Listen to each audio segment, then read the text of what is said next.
ഉജ്ജയിനിയിലെ ഗായിക ഊർവശി എന്നൊരു മാളവിക, ശില്പികൾ തീർത്ത കാളിദാസന്റെ കൽപ്രതിമയിൽ മാലയിട്ടു. ഉജ്ജയിനിയിലെ ഗായിക ഊർവശി എന്നൊരു മാളവിക, ശില്പികൾ തീർത്ത കാളിദാസന്റെ കൽപ്രതിമയിൽ മാലയിട്ടു. കഥ പറയും പാട്ടുകളുടെ ഇന്നത്തെ എപ്പിസോഡിലേക്ക് എല്ലാ മാന്യ പ്രേക്ഷകരെയും സ്നേഹപൂർവ്വം സ്വാഗതം ചെയ്യാണ്. മലയാള സംഗീത ചലച്ചിത്ര രംഗത്ത് കർക്കശക്കാരനായ ഒരു കാരണവർ നമുക്കുണ്ട്. ദേവരാഗങ്ങളുടെ രാജശില്പി ദേവരായ മാഷ്. അദ്ദേഹത്തിൻ്റെ പാട്ടാണ് ഇപ്പം ഞാൻ പാടിയത്. ഈ ഒരു പാട്ടിൻ്റെ 2 വരികൾ കേൾക്കുമ്പോൾ തന്നെ ഒരു കഥ പറഞ്ഞു തുടങ്ങുകയാണ്. അതുപോലെ ഓരോ പാട്ടുകൾക്കും ഉണ്ട് കുറേ കഥ പറയാൻ. അതുപോലെ ഓരോ കഥകൾക്കും ചിലപ്പോൾ ഉണ്ടാവും പാട്ട് പാടാനും. അത് തന്നെയാണ് ഞങ്ങളുടെ കഥ പറയും പാട്ട് എന്ന ഈ ഒരു പ്രോഗ്രാം കൊണ്ട് ഉദ്ദേശിക്കുന്നത്.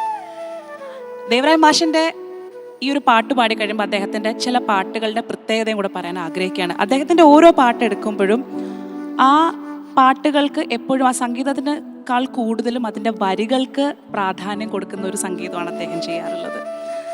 എക്സാമ്പിൾ പറയുകയാണെങ്കിൽ പുലരിത്തൂ മഞ്ഞു തുള്ളിയിൽ പുഞ്ചിരിട്ടു പ്രപഞ്ചം, ഈ ഒരു പാട്ടിലെ നീർമണി വീണുടഞ്ഞു എന്ന് പറയുന്ന ആ ഒരു ഭാഗം എടുക്കുകയാണെന്നുണ്ടെങ്കിൽ ആ പാട്ട് ആസ്വദിച്ചിട്ടുള്ളവർക്കറിയാം എന്തോ നമ്മുടെ ഹൃദയത്തിൽ എന്തോ ഒരു ഉടഞ്ഞു വീഴുന്ന ഒരു ഫീലിംഗ് ആണ് ശരിക്കും വരുന്നത്. അതുപോലെ തന്നെ ഒന്നിനി ശ്രുതി താഴ്ത്തി പാടുക പൂങ്കുയിലെ എന്നുള്ളൊരു പാട്ട്, ശരിക്കും ഒരു അമ്മ കുഞ്ഞിനെ ഉറക്കുമ്പോൾ ആ കുയിലിനോട് പറയാണ് ഒന്ന് ശബ്ദം കുറച്ചൊന്ന് പാടുമോ. ആ പറയുമ്പോൾ തന്നെ ആ കുഞ്ഞ് ഉണരരുതേ എന്ന് വിചാരിച്ചിട്ടാണ് ഒന്നിനി ശ്രുതി താഴ്ത്തി പാടുക പൂങ്കുയിലെ. എനിക്ക് തോന്നുന്നു ഓരോ മലയാളികളെയും സംഗീതത്തിലോട്ട് കൂടുതൽ ചേർത്ത് നിർത്താൻ സഹായിച്ച ഒരു സംഗീതജ്ഞൻ ആണ് ദേവരായ മാഷെന്ന് നമുക്ക് പറയാൻ പറ്റും. കാരണം പാട്ടിലോട്ട് നമ്മൾ പെട്ടെന്ന് കണക്റ്റ് ആവും. എന്തായാലും കഥ പറയും പാട്ടുകൾ എന്ന ഈ ഒരു പ്രോഗ്രാമിലെ ഈ ഒരു എപ്പിസോഡിൽ അദ്ദേഹത്തിനെ ഓർക്കുന്നു. അദ്ദേഹത്തിൻ്റെ പാട്ടുകൾ എനിക്ക് തോന്നുന്നു മലയാളികൾക്ക് ഒരിക്കലും മാറ്റിവെക്കാൻ പറ്റില്ല. അപ്പോൾ അദ്ദേഹത്തിൻ്റെ പാട്ടുകളിലൂടെ നമുക്ക് കുറച്ച് കഥകൾ കേൾക്കാം. അപ്പോൾ നമ്മളോടൊപ്പം ഇന്ന് കുറച്ച് കഥ പറയാൻ വേണ്ടിയിട്ട് ഒപ്പം കൂടെ ഉള്ളത് ഡെയ്സിയാണ്. ഡെയ്സി അമ്മ. അപ്പോൾ കഥ പറയും പാട്ടിന് ഇന്നത്തെ എപ്പിസോഡിലേക്ക് സ്വാഗതം ചെയ്യുന്നു. വെൽക്കം. അപ്പോൾ ഡെയ്സി അമ്മയുടെ പേര് പറയുമ്പം ശരിക്കും ഞാനിങ്ങനെ ആലോചിക്കായിരുന്നു എന്ത് പറയണം. കാരണം ഞങ്ങൾ കുറച്ച് മുമ്പ് സംസാരിച്ചപ്പോഴത്തേക്കും ഞാൻ ചോദിച്ചു അമ്മയുടെ പേരെന്താ. അപ്പോൾ പറഞ്ഞു അത് എനിക്ക് പല പേരുകളുണ്ട്, പല സമയത്തും പല പേരുകളാണ് എനിക്ക് വന്നുകൊണ്ടിരുന്നത്. ആ ഒരു കഥ ഉണ്ടല്ലോ, അതെന്തായിരുന്നു? അത് തന്നെ തുടങ്ങാം. അത് പറയാനാണെങ്കിൽ എൻ്റെ പേര് ഡെയ്സി എന്ന് തന്നെയാണ്. പക്ഷേ ഞാൻ കൊല്ലം ജ്യോതി തിയേറ്റേഴ്സിൻ്റെ ഇവിടെ പോകുമ്പോൾ അന്ന് ഭയങ്കര കർശനമായിരുന്നു ക്ഷേത്രത്തിൽ ക്രിസ്ത്യാനിയുടെ പേര് പറയുന്നത്. അപ്പോൾ അവർ തന്നെ എനിക്ക് പേരിടും. തിരുവനന്തപുരം ശാന്തമ്മ, ശാന്ത, തിരുവനന്തപുരം വസന്ത, അങ്ങനെ അവിടെ വിളിച്ചു. ഇപ്പോൾ അതൊക്കെ അങ്ങ് മാറി. അപ്പം ഞങ്ങൾക്ക് നല്ല വലിയ വലിയ ക്ഷേത്രങ്ങളായിരിക്കും അന്ന് പ്രോഗ്രാം. അപ്പോൾ ജെയിംസ് എന്നുള്ളതും മാറ്റും. നമ്മൾ ഇപ്പം എല്ലാവരും കാണുമല്ലോ പ്രോഗ്രാം. അതായത് ഓരോ സിറ്റുവേഷൻ അനുസരിച്ച് നമ്മളങ്ങ് എല്ലാം മാറും. അപ്പൊ ഈ ബാലയ്ക്ക് മാത്രമേ എൻ്റെ പേര് മാറ്റിയിട്ടുള്ളൂ. അതിൽ ഏറ്റവും ഇഷ്ടപ്പെട്ട പേര് ഏതായിരുന്നു? ഓ അങ്ങനെ പറഞ്ഞാൽ ഡെയ്സി തന്നെ ആയിരിക്കും. ഡെയ്സി തന്നെ. ഓക്കെ. എത്ര വയസ്സിലാണ് ആദ്യമായിട്ട് പാട്ടൊക്കെ പാടിയത്? ആദ്യമൊക്കെ ഞാൻ പിന്നെ വീട്ടിൽ വെറുതെയെങ്കിലും പാടും. എൻ്റെ അമ്മയ്ക്ക് ഇഷ്ടമല്ല, വഴക്ക് പറയും. ഇത്തിരി മാനസിക രോഗിയൊക്കെ ആയിരുന്നു എൻ്റെ അമ്മ. അപ്പോൾ എപ്പോഴും പാടുന്നത് ഇഷ്ടമല്ല. എങ്കിലും ഞാനതങ്ങ് അങ്ങനെ പാടിക്കൊണ്ടിരിക്കും. റോഡ് സൈഡായതുകൊണ്ട് എല്ലാവരും കേൾക്കും. അപ്പം നമ്മളെ വീട്ടിൻ്റെ അടുത്ത് ഒരു ഓണാഘോഷം വന്നപ്പോൾ ഒരു സ്റ്റേജൊക്കെ ഉണ്ടായിരുന്നു. അവിടെ എന്നെ പാടാൻ വിളിച്ച്. അന്ന് എനിക്ക് 16 വയസ്സുണ്ടായിരുന്നു. അപ്പോൾ സാരിയൊക്കെ കൊടുത്ത് പോയി പാടിയ പാട്ടാണ് പഞ്ചതന്ത്രം. പക്ഷേ എന്നെ ആരും പഠിപ്പിച്ച് തരാനൊന്നുമില്ല. ഞങ്ങളെ വീട്ടിൻ്റെ ഒരു ജംഗ്ഷനുണ്ട്, അവിടെ ഒരു പെട്ടി റേഡിയോ വയ്ക്കും. ഞാൻ അവിടെ അവിടെ ഒരു മരം ഉണ്ടായിരുന്നു, ഒരു മാവ്. ആ മാവിൻ്റെ മണ്ടയിൽ കയറിയിരുന്ന് ഈ 10 പാട്ടും അന്ന് അതിനെന്തോ പറയും ഈ 10 പാട്ടിടുന്നതിന്. ആ 10 പാട്ടും കഴിഞ്ഞിട്ട് ഇറങ്ങി വരും. അപ്പോൾ അങ്ങനെ കിട്ടിയ പാട്ടാണ്. പിന്നെ ഈ എവിടെയെങ്കിലും കല്യാണത്തിന് പോകുമ്പോൾ അതിൻ്റെ അടുത്ത് പോയി നിൽക്കും, എനിക്കൊരു പാട്ട് ഇട്ട് തരുമെന്ന് കേൾക്കാം. അങ്ങനെയാണ് എൻ്റെ പാട്ട് പഠിത്തം. എനിക്ക് തോന്നുന്നു ആ ഒരു പഴയ കാലഘട്ടം എടുക്കുമ്പോൾ അന്ന് ഈ പാട്ടൊക്കെ കേൾക്കാൻ പോലും ഒരു അവസരങ്ങൾ കുറവായിരുന്നു അല്ലേ? ഇല്ല ഇല്ല അല്ല, ഇന്നത്തെ തലമുറ നോക്കുകയാണെങ്കിൽ ഒരുപാട് രീതിയിലൂടെ നമുക്ക് മൊബൈലിൽ എപ്പോഴും പാട്ടൊക്കെ, എന്നിട്ടും പലരും പാട്ട് നന്നായിട്ട് ആസ്വദിക്കുന്നില്ല. അപ്പോൾ ഈ പഴമയിൽ നോക്കുമ്പം ആ റേഡിയോയിൽ വരുന്ന 10 പാട്ട് കേൾക്കാൻ വേണ്ടിയിട്ട് നിൽക്കുന്ന, അതും വീട്ടിലും അമ്മയ്ക്കും സപ്പോർട്ടല്ലായിരുന്നു. ഇല്ല.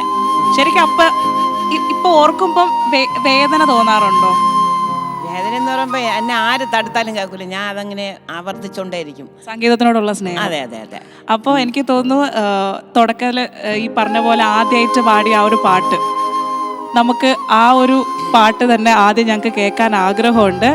പഞ്ചതന്ത്രം കഥയിലെ പഞ്ചവർണ്ണ കൊടിലിലെ മാണിക്യ പൈങ്കിളി മാനം പറക്കുന്ന വാനം പാടിയെ സ്നേഹിച്ചു, ഒരു വാനം പാടിയെ സ്നേഹിച്ചു.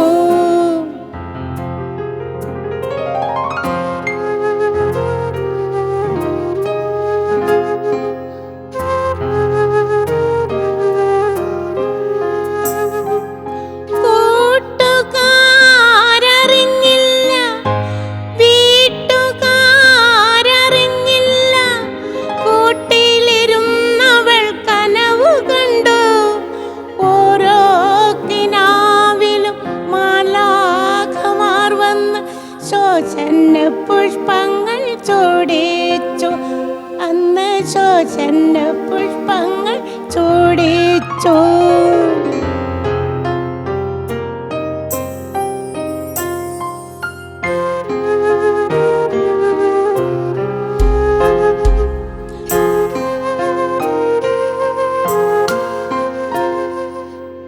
അകലെ മണൽ പുറത്തവൻ പാടി, അവളുടെ മൗനമതേറ്റുപാടി, ഒരു ദിവ്യഗാനത്തിനനുരക്തയായി തീർന്ന യെരൂശലേം പുത്രിയെ പോലെ.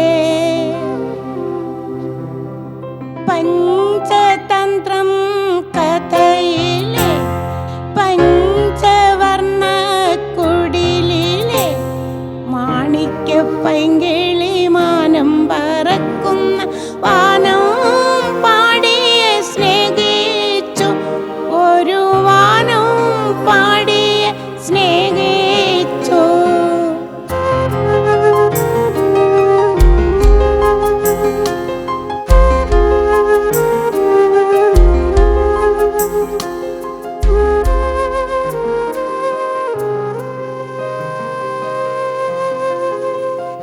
എൻ്റെ പൊന്ന് ഡെയ്സി അമ്മേ, ഇവിടെ ഈ പാട്ട് നമ്മൾ എല്ലാവരും കേട്ടിട്ടുണ്ട്. എനിക്ക് തോന്നുന്നു ഒറിജിനലും കേൾക്കും, അതുപോലെ പല കോമ്പറ്റീഷൻസിലും ഒക്കെ കേട്ടിട്ടുണ്ട്. പക്ഷെ ഇത്രയും ലാളിത്യത്തോടു കൂടി, എൻ്റെ പൊന്നെ, എനിക്കാണെങ്കിൽ ഇങ്ങനെ ഓരോ വരികൾ കേൾക്കുമ്പോഴും ആ ഒരു കഥയിലേ എന്ന ആ ഒരു ഫീലിംഗ് ഇല്ലേ, അപ്പം അമ്മ പാടുമ്പം ആ പാട്ടുകൾ കേൾക്കാൻ വേണ്ടിയിട്ട് അങ്ങ് കാത്തിരുന്ന ആ ഒരു കുഞ്ഞമ്മേനെ ഞാൻ ഓർക്കുകയാണ്. ആ അത്രയും വർഷം പുറകിൽ ജനിക്കുന്നതിന് പകരം ഇപ്പോൾ ജനിച്ചിരുന്നെങ്കിൽ എന്ന് ആഗ്രഹിച്ചിട്ടുണ്ടോ? അപ്പോഴത്തെ വോയിസ് എന്ന് പറയണത് അത് നല്ല മൈക്ക് വോയിസ് ഉള്ള ഒരു ശബ്ദം എനിക്കുണ്ടായിരുന്നു. ഇപ്പം എനിക്ക് വയസ്സ് ഇത്ര ആയില്ലേ, ഇപ്പം എനിക്ക് എൻ്റെ ശബ്ദം എനിക്കിപ്പോൾ ഇഷ്ടമല്ല. ആ പഴയ കാലത്തെ ശബ്ദം നോക്കുകയാണെങ്കിൽ ഇപ്പോഴത്തെ നമുക്ക് അത്ര ബോധിക്കുന്നില്ല. അപ്പൊ ഈ പാട്ടൊക്കെ പാടുന്ന ഒരാളാവുമ്പോ ഡെഫിനറ്റ്ലി പഴയ കാലത്ത് കുറെ ഫാൻസ് ഒക്കെ ഉണ്ടാവുമല്ലോ. അപ്പൊ പ്രണയാഭ്യർത്ഥനകൾ, ലവ് ലെറ്റേഴ്സ് അതൊക്കെ കിട്ടിയിട്ടുണ്ടാവൂലേ? ഇല്ല ഇല്ല, പേടിയാണ് നമുക്ക്. പേടിയില്ലായിരുന്നെങ്കിൽ അമ്മ നല്ല വിദ്യാഭ്യാസം ഉള്ളതായിരുന്നു. അപ്പൊ അമ്മ എനിക്ക് ഭയങ്കര പേടിയായിരുന്നു, പാടാൻ തന്നെ അനുവദിക്കുന്നില്ല, പിന്നെ എങ്ങനെയാണ് ലവ് ലെറ്റർ കൊടുക്കുക? എന്നാലും ആരെങ്കിലും ഒക്കെ ഇങ്ങനെ അവിടെ പോയിരിക്കുമ്പോ ഡെയ്സി പാട്ട് കേൾക്കാൻ വേണ്ടിയിട്ട് ഇവിടെ വരും എന്ന് പറഞ്ഞ അവിടെ വന്നിരിക്കുന്ന കുറെ ആൾക്കാരൊക്കെ ഉണ്ടാവുമല്ലോ. കാര്യം അമ്മ ഇപ്പോഴേ സുന്ദരിയാണ്. ഞാനും ദർശൻ രാമനും ഒരുമിച്ച് പാടിയിട്ടുണ്ട്. ഞങ്ങൾ ഒരുമിച്ച് സ്കൂളിൽ പഠിച്ചതാണ്. വിശുദ്ധ തിരുമല ഡാനി. അപ്പോഴേ എനിക്ക് ഗാനമേളയൊക്കെ തരുമ്പോൾ ഹിന്ദി പാട്ടൊക്കെ ഞാൻ പാടും. അപ്പോൾ എൻ്റെ അടുത്ത് പറയും, ഡെയ്സി ഇയാളുടെ ശബ്ദം നല്ല വോയിസാണ്, ഹിന്ദി പാട്ടിന് പറ്റിയതാണെന്ന് പറയും. അത്രയൊക്കെ പറഞ്ഞിട്ടുള്ളൂ. അല്ലാതെ പിന്നെ നജീമിൻ്റെ ഫാദറുണ്ട്, അവരുമായിട്ടൊക്കെ നമ്മൾ മീറ്റ് ചെയ്തിട്ടുണ്ട്. അല്ലാതെ എനിക്ക് പ്രേമം ഉണ്ടായിരുന്നു ഇന്ന് എനിക്ക് ഇവിടെ ഇരിക്കാൻ പറ്റില്ലായിരുന്നു. അതെന്ത് പറ്റി? പ്രേമം പഴയ നമ്മളെ ജീവിതത്തിന് കട്ട് വീഴൂലേ? അതെങ്ങനെയാ പറയണത്? അങ്ങനെ ഉണ്ടാവും, അതൊക്കെ ഉണ്ടാവും. നമ്മളെ നാട് തന്നെ. എനിക്ക് കൊല്ലത്ത് ഞാൻ പോകുമ്പോഴേ 1974 കൊല്ലത്ത് പോവുകയാണ് ഞാൻ പാട്ടിന് വേണ്ടി. എന്നെ പാട്ട് പഠിപ്പിച്ചുകൊണ്ടിരുന്നപ്പോൾ നല്ല വയസ്സായിട്ടാണ്. അന്ന് കടപ്പാക്കട ജ്യോതി തിയേറ്റേഴ്സ് എന്ന് പറയും, കുമരൻ രാജപ്പനൊക്കെയാണ് അവിടുത്തെ അപ്പോൾ അങ്ങനെ ശബ്ദം കൊള്ളത് ആയതുകൊണ്ട് എന്നെ അവിടെ കൂട്ടി. അവിടെ പോയിട്ട് എൻ്റെ വീട്ടിൽ വരുമ്പോഴേ എനിക്ക് കണ്ണുനീരാണ്. കാരണം എനിക്കവർ വേറൊരു പേരിട്ടിട്ടുണ്ട്. ആ പേരെനിക്കിവിടെ പറയാൻ പറ്റില്ല. ഞാൻ കൊല്ലത്ത് പോയിട്ട് വരുമ്പോൾ അവർക്കറിയില്ലല്ലോ കൊല്ലത്ത് എന്തിനാണ്. ഞാൻ കൊല്ലത്ത് പോയി കഴിഞ്ഞാൽ പിന്നെ നമുക്ക് സീസൺ പ്രോഗ്രാമാണ്, എത്രയോങ്കിലും സ്ഥലങ്ങളൊക്കെ പോകാമല്ലോ. അപ്പോൾ ആ സന്തോഷം അനുഭവിച്ചിട്ട് ഇവിടെ വരുമ്പോൾ എന്നെ അടിക്കൂലെന്ന് മാത്രം. അത്രയ്ക്ക് നികൃഷ്ടമായിട്ടാണ് എൻ്റെ നാട്ടുകാരെന്നെ നോക്കണത്. ഈ പ്രോഗ്രാമിന് പോയതിന്റെ പേരിൽ അത്രയ്ക്ക് നികൃഷ്ടമാണ്. സംഗീതമായിരുന്നാലും നാടകമായിരുന്നാലും നമ്മൾ അങ്ങനെ ഇറങ്ങണ കാലത്ത് നാടകത്തിന് ഞാൻ പോകുമായിരുന്നു, പേടിച്ച് പോയിരുന്നു. അപ്പം അതുകൊണ്ട് നമ്മൾ മാക്സിമം ആരുമായിട്ടും ഒന്നിനും, അതായത് ഒറ്റപ്പെടുത്തുന്ന പോലത്തെ ഒരു സംഗീതമാണ് എൻ്റെ ഫ്രണ്ട്. എനിക്ക് സംഗീതമായിട്ടുള്ള ബന്ധമാണ് എനിക്ക് ഏറ്റവും. എപ്പോഴും എനിക്ക് സംഗീതം എൻ്റെ ബോയ് ഫ്രണ്ടാണ്. അങ്ങനെ പോയതുകൊണ്ടാണ് എനിക്ക് ഈ ഒരു വാക്ക് എനിക്ക് ശരിക്കും എനിക്ക് എടുത്തൊന്ന് പറയണമെന്നുണ്ട്. കാരണം ഇതൊരു പേഴ്സണൽ കാര്യമാണ്. എങ്കിലും ഞാൻ പറഞ്ഞില്ല, എൻ്റെ ജീവിതം ഇങ്ങനെ വഴിമുട്ടി നിന്നൊരു സമയമുണ്ട്, എൻ്റെ ലൈഫ് ഇങ്ങനെ തകർന്നു വന്നൊരു സമയം. അപ്പം എനിക്ക് കിട്ടിയൊരു ഉപദേശമാണ്, ഒരു സംഗീതജ്ഞയെ സംബന്ധിച്ചിടത്തോളം അവരുടെ ആദ്യ ഭർത്താവ് അല്ലെങ്കിൽ ഭർത്താവെന്ന് പറയുന്നത് സംഗീതം ആയിരിക്കണം എന്ന് പറഞ്ഞപ്പോഴാണ് ഞാൻ ചിന്തിച്ചത്, ശരിക്കും നമുക്കുള്ള വരുമാനം തരുന്നത് സംഗീതമാണ്, സന്തോഷം തരുന്ന സംഗീതമാണ്, ഇടയ്ക്കുന്ന് കരയിപ്പിച്ച് കഴിഞ്ഞാൽ വീണ്ടും സന്തോഷിപ്പിക്കുന്നത്. അപ്പം അമ്മയുടെ ഈ വാക്കുകൾ എനിക്ക് തോന്നുന്നത് ഒരുപാട് സംഗീതകർക്ക് ഒരു ഭയങ്കര പ്രചോദനം കൊള്ളുന്ന ഒരു വാക്കാണ്. അപ്പോൾ അതിനുശേഷം ഈ സ്റ്റേജിൽ എപ്പോഴും പാടാറുള്ള പാട്ടുകൾ ഏതൊക്കെയായിരുന്നു? അന്നൊക്കെ ഞാൻ നാടകമായിരുന്നു കൂടുതലും പൊയ്ക്കൊണ്ടിരുന്നത്. അപ്പോൾ നാടകത്തിന് ഒരുപാട് ലേഡീസുകളൊന്നും അന്ന് ഇറങ്ങൂലല്ലോ. അപ്പോൾ അങ്ങനെ പോകുമ്പോൾ മെയിൻ നടികൾ വന്നില്ലെങ്കിൽ നമ്മളെ കർട്ടനൊക്കെ ഇട്ട് പിന്നിലിരുത്തി പാടിപ്പിക്കും. അങ്ങനെ ഉണ്ടായിരുന്നു. പിന്നെ അപൂർവം ഗാനമേള. ഈ നാടകത്തിൻ്റെ കാര്യം പറഞ്ഞപ്പോൾ ശരിക്കും ഒരു ഓർമ്മ ഞാനൊന്ന് പറയട്ടെ. കാരണം ഇടയ്ക്കൊരു ഇൻ്റർവ്യൂ ഉണ്ടായിരുന്നു, കൈരളി തന്നെ വന്നതാണ്. അപ്പോൾ അതിനകത്ത് തിലകൻ സാറ് ദേവരായ മാഷിനെ പറ്റിയിട്ട് പറയുന്ന എന്ന് വെച്ചാൽ, തിലകൻ സാറിനെ സംബന്ധിച്ചിടത്തോളം അദ്ദേഹം നേരിട്ട് കണ്ടിട്ടില്ലെങ്കിലും അദ്ദേഹത്തിനെ ഒരുപാട് ഇൻസ്പയർ ചെയ്തിട്ടുള്ള, അതായത് ആ ഒരു അഭിനേതാവിനെയും അതുപോലെ തന്നെ ആ സംഗീതം എങ്ങനെ കണക്ട് ചെയ്തിട്ടുണ്ട് എന്ന് പറയുന്ന ഒരു ഇൻ്റർവ്യൂ ഉണ്ട്. അതിനകത്ത് ആൾ പറയുന്നുണ്ട്, ഈ നാടകം കാണാൻ പോകുമ്പം, അപ്പോൾ ഈ നാടകം കാണാൻ വേണ്ടി ആൾക്കാരൊക്കെ ഇരിക്കുമ്പോൾ നമുക്കറിയാമല്ലോ, കലബില എന്ന ആൾക്കാർ ഇങ്ങനെ സംസാരിച്ചോട്ട് ഭയങ്കര ബഹളമാണ്. അപ്പോൾ ഈ ഒരു സമയത്ത് അവിടെ ആ ഒരു നാടകം തുടങ്ങുന്ന ആ ഒരു സമയത്ത് ആ ഒരു ബെല്ല് വീഴുന്നു. അപ്പോഴത്തേക്കും തന്നെ ഈ തുഞ്ചൻ പറമ്പിൽ തത്തേ എന്നും പറഞ്ഞിട്ട് ഈ കർട്ടൻ അങ്ങ് പൊങ്ങുന്ന സംഭവം. അപ്പോൾ തിലകൻ സാർ പറയുന്നത്, അത്രയും നേരം ഈ ബഹളം വെച്ചുകൊണ്ടിരിക്കുന്ന ആൾക്കാർ പെട്ടെന്ന് ഈ ഒരു സ്റ്റേജിലോട്ടങ്ങ് ആ നാടകം കാണാനായിട്ട് തയ്യാറെടുത്ത സൈലൻസിലോട്ട് പോകും. അപ്പം തിലകൻ സാറ് പറയുന്നത് അത് ഈ ദേവരായ മാഷിൻ്റെ ഒരു എന്താ പറയുക, സംഗീതത്തിൻ്റെ ഒരു മാസ്മരികത, അതുകൊണ്ടാണ് ഈ ആൾക്കാരെ പൂർണ്ണമായിട്ടും ആ ഒരു ശ്രദ്ധയിലോട്ട് എത്തിക്കുന്നതെന്നാണ് പറയുന്നത്. അതായത് എപ്പോഴും അദ്ദേഹത്തിൻ്റെ വരികൾക്ക്, ഞാൻ നേരത്തെ പറഞ്ഞ പോലെ ഒരു പാട്ടിന് ഒരു വരികളിലൂടെയാണ് അദ്ദേഹം സംഗീതം കൊടുക്കുന്നത്. അപ്പോൾ അദ്ദേഹത്തിൻ്റെ ഏത് പാട്ടാണ് അമ്മയ്ക്ക് അടുത്ത ഞങ്ങൾക്ക് വേണ്ടി ഒന്ന് പാടിത്തരാൻ പറ്റുക?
പ്രിയതമ എന്ന് ആദ്യത്തെ വിളിയിൽ ആ കണ്ണിലെ പ്രണയം ഇവിടെ ഇരിക്കുന്നവർക്ക് കിട്ടും. സത്യം. എന്തെങ്കിലുമൊക്കെ ഓർത്താണോ പാടിയത്? ഇല്ല, ഞാൻ KRVയുടെ സൗന്ദര്യം അവര് കിടന്നാണല്ലോ പാടുന്നത്. അപ്പം ആ രൂപമാണ് എൻ്റെ മനസ്സിൽ വന്നത്. അല്ല, എനിക്ക് വേറൊന്നും തോന്നിയില്ല. ഇപ്പോഴും അപ്പോഴും KRVയെ കുറിച്ച് എനിക്ക് തോന്നിയിട്ടുള്ളൂ. ഈ പാട്ടിന്റെ പുറകിൽ എന്തോ ഒരു സ്പെഷ്യൽ കഥയില്ലേ? എന്തോ ഒരു സഹായത്തിന്റെ അല്ലേ? ഒരു സഹായിച്ചുകൊണ്ട് എന്തോ സഹായിച്ചെന്ന് വെച്ചിരുന്നാലേ, ഞാൻ എൻ്റെ കുഞ്ഞമ്മയുടെ വീട്ടിൽ നിൽക്കുകയായിരുന്നു, പുലയനാർ കോട്ടേഴ്സിൽ. അപ്പോൾ അവർക്കൊരു മോളുണ്ട് 3.5 വയസ്സുകാരി. അവിടെ നിന്നേ എടുക്കണം പട്ടം വരെ. പട്ടത്തെ അന്നത്തെ കൽപ്പനയോ സലീമോ എന്തൊക്കെ പറയും, ആ തിയേറ്ററിലാണ് ഒന്ന് കാണാൻ, സെക്കൻഡ് ഷോ. അപ്പോൾ ഞാൻ സിനിമ കാണാൻ വേണ്ടി. അപ്പോൾ ഞാൻ അവിടെ നിന്നേ ആ കൊച്ചിനെ എടുത്തുകൊണ്ട് വരും. എനിക്കന്ന് 14 വയസ്സുണ്ട്. അവിടെ നിന്ന് എടുത്ത് സിനിമയെ കണ്ടിട്ട് തിരിച്ചും അതുപോലെ കൊണ്ടുപോകണം. അതായത് ഒരു സഹായത്തിന്റെ പേരിൽ ഒരു സിനിമ ഫ്രീ. ആ സിനിമ അന്ന് ഈ സിനിമയാണ് പോയി കാണാൻ പോയത്. ആ ഒറ്റ സിനിമയാണ്. നമ്മളിന്ന് എപ്പിസോഡ് തുടങ്ങിയപ്പോൾ മുതൽ ഇന്നിപ്പോൾ പാടിയ പാട്ടുകളെല്ലാം നമ്മുടെ ദേവരായ മാഷിന്റെ പാട്ടുകളാണ്. അമ്മയുടെ ജീവിതത്തിലും ദേവരായ മാഷുമായിട്ട് എന്തോ ഒരു കണക്ഷൻ ഉണ്ടല്ലോ അല്ലേ? ഒരു ദേഷ്യമോ ഒരു വിഷമമോ ഒരു സ്നേഹമോ എന്തോ ഒരു പ്രശ്നം, ഒരു ചെറിയൊരു കഥ പറയാനില്ലേ ദേവരായ മാഷിന്റെ? അതെ, എൻ്റെ മാഷെന്ന് പറയുമ്പോൾ പിന്നെ കീബോർഡായിരുന്നു വായിച്ചിരുന്നത്. അപ്പം ആര് കീബോർഡ് ആര് വായിച്ചിരുന്ന ആര് പറയണേ? മാഷ്, എൻ്റെ ഹസ്ബൻഡ് തന്നെ. ഓക്കെ ഭർത്താവ്. അപ്പം ഞങ്ങൾ മാഷെന്നേ വിളിക്കാറുള്ളൂ. എല്ലാവരെയും അങ്ങനെയാണ്. ഇപ്പം ദേവരായ മാഷെന്ന് പറയും, കുമരൻ രായപ്പൻ മാഷെന്ന് അങ്ങനെ പറയുമ്പോൾ ഈ കൂട്ടത്തിൽ അങ്ങനെ പറയണതാണ്.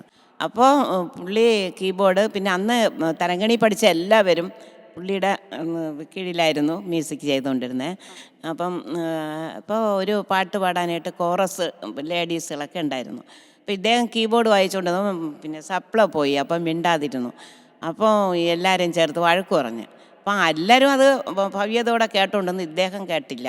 എങ്കിലും ഞാൻ പുള്ളിയുടെ പാട്ടാണ് കൂടുതലും പാടി പ്രൈസ് വാങ്ങിക്കണതും ക്യാഷ് അവാർഡൊക്കെ വാങ്ങിക്കണതും എല്ലാം ദേവരായ മാഷാണ്. പക്ഷെ അവർ പിണങ്ങിയില്ല. ഇദ്ദേഹത്തിന് ഇങ്ങനെ മിണ്ടാതിരുന്നപ്പം മാഷ് വിചാരിച്ച് ഇവരൊക്കെ വായി നോക്കിയിരിക്കുകയാണെന്ന് വിചാരിച്ചിട്ട് അവരെ തെറി വിളിച്ചു. അപ്പം ഇദ്ദേഹത്തിന് ഇഷ്ടപ്പെട്ടില്ല. അങ്ങനെ അവിടെ നിന്ന് ആ തരങ്കണിയിൽ നിന്ന് പിന്മാറിയിട്ട് അതിനുശേഷം പിയാനോ പഠിക്കാൻ പോയി. ഒരുപാട് ബുദ്ധിമുട്ടിയാണെങ്കിലും 5 വർഷം പിയാനോ പഠിച്ചിട്ട് ഇപ്പം പുള്ളി പറയണമെന്ന് വെച്ചാൽ എനിക്ക് മ്യൂസിക് ചെയ്യേണ്ട നല്ല മ്യൂസിക് ഡയറക്ടറാണ്. പുള്ളി ചെയ്തേക്കണ പാട്ട് ഇവിടെ പാടിയാൽ എനിക്ക് പ്രൈസാണ് ഈ ലളിതഗാനങ്ങൾ. പക്ഷേ പുള്ളിക്ക് ഇഷ്ടമല്ല, എന്നെ ഇങ്ങനെ പഠിപ്പിക്കണതാണ് ഇഷ്ടം. എനിക്ക് ഒരുപാട് ശിഷ്യന്മാർ വേണം. അതിലൊരു കുറച്ച് പഠിപ്പിച്ചാണ് ജാസി ഗിഫ്റ്റ്. എവിടെ പോയാലും ജാസി ഗിഫ്റ്റ് പറയും, എൻ്റെ സാറാണ് എന്നെ പിന്നെ OVRൻ്റെ മകൻ. അങ്ങനെ ഫേമസ് ആയിട്ടുള്ള ഒരുപാട് ആൾക്കാർ മ്യൂസിക് ഡയറക്ടർമാരുണ്ട്.